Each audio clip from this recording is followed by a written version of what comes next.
What's going on, guys? It's Fuzzy. Today we have a very special video simply because I haven't seen anything like this on the internet just yet in regards to MLB The Show 17. So a while back, my friend Josh and I decided to go kind of in on a whole baseball collection, and I thought, man, I've seen a lot of these cards in our collection, so I wonder if they're actually in the game. Now, sure enough, I had a lot of the same players that are in the game in my card collection, but they're not exactly the same in terms of like the picture on their card.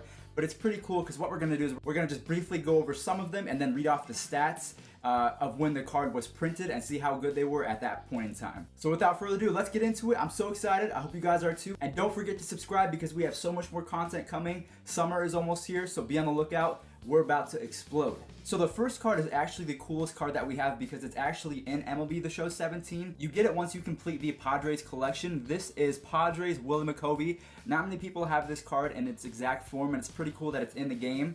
There's not stats or anything like this, but they're saying it's the 1974 Willie Mcovey.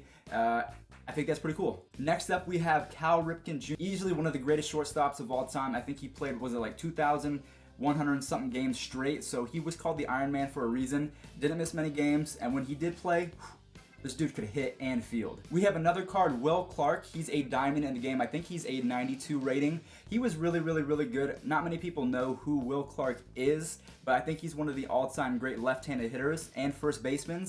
So if you guys don't know who Will Clark is, do some research and you'll easily find that he was one of the game's best. I mean, even it says on the card that Clark helped the Giants reach the 1989 World Series by hitting .650 with 2 home runs en route to winning MVP honors in the National League Championship Series. So this dude could rake. Now this is a card that I'm sure not many people will know, but this is Jack Mcdowell. He's been in MLB The Show 16 and 17, so 2 games in a row now. But he was with the Chicago White Sox. If we look at his stats, in 1992 he went 20-10 with a 3.18 ERA with 178 strikeouts. So he wasn't the most dominant, but he was pretty solid. I'd want him on my team. Next up, we have a pretty sick card. This is Roberto Aloma. This was the Blue Jays version. He's actually in the game now. You can get him as a rookie card. But if you just check out his 1992 stats on the Blue Jays, he hit .310 with 105 runs, 177 hits, 8 home runs, 76 RBIs, and 49 stolen bases. So this guy was a fantasy god, and if you had him on your team, whether it was fantasy or if you had him in the game, he's going to be a solid pull. Now this one's going to be a little bit hard to see, but this is Karros of the Los Angeles Dodgers. So this was actually his rookie card. So in 1992, Karros won the Rookie of the Year in the National League. He had 140 hits, 63 runs, 88 RBIs, 20 home runs with a .257 average. So again, a typical rookie season, but pretty dominant to say the least. And honestly, a pretty cool card with that whole holographic thing going on. Next up, we have Joe Carter. A lot of people know Joe Carter for actually winning the World Series with his walk-off home run. That's what I know him for, but if you look back at his whole career, he hit pretty well. He had a .263 average with 242 home runs, 873 RBI. So again, not the most dominant career-wise, but he had some amazing seasons. I mean, if you check out his 1991 season,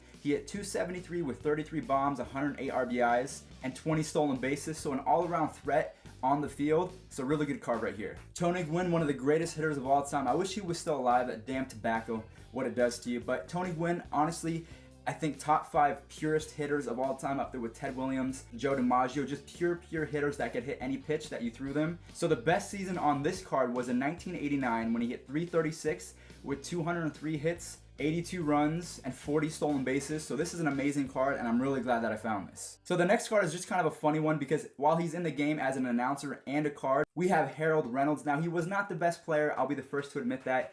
If we look at his best season, he hit .300 with 184 hits, 25 stolen bases. So again, he could steal. He was a threat on the base paths, but not too much in the power department. He had 0 home runs that entire season. So kind of cool card because he is an announcer and a player, so it's cool to have this guy. So we have a couple more left. Next up, we have our first Indians player. We have Kenny Lofton. Really good card if you check out his stats. Man, he hit .285 in 148 games with 164 hits, 5 home runs, 42 RBIs, and 66 stolen bases. So he's kind of like the Billy Hamilton of today, but he could hit a little bit better. So if you had him on your team, you were really happy because he was one of the game's best leadoff hitters and one of the game's best center fielders. So next up, we have catcher Carlton Fisk. I thought it was really cool because I think this is the exact same card that's in the game. And if you check out his stats, his best season as a catcher, he had 37 home runs with 107 RBIs. That's crazy, with 17 stolen bases. That's one of the greatest catching seasons that you can possibly have. I'm not sure what his defensive skills and stats were, but I believe he was really good. Carlton Fisk could hit. Next up, we have our second Blue Jays of the collection. We have Jack Morris, not the most dominant of pitchers in terms of strikeouts. So he did go 21-6 with a 4.04 ERA with only 132 strikeouts. So while he is in the game, not sure if this was just an older card because this was his 1992 Blue Jay season. So he could have had better ones to precede this. But a 4.04 ERA, not feeling that. And last but not least, we have Dante Bichette. He is a silver rating in the game. Really good card if you're going for battle royale runs because you can get him on that silver level. Not really waste a pick because he's going to get you a bunch of good hits.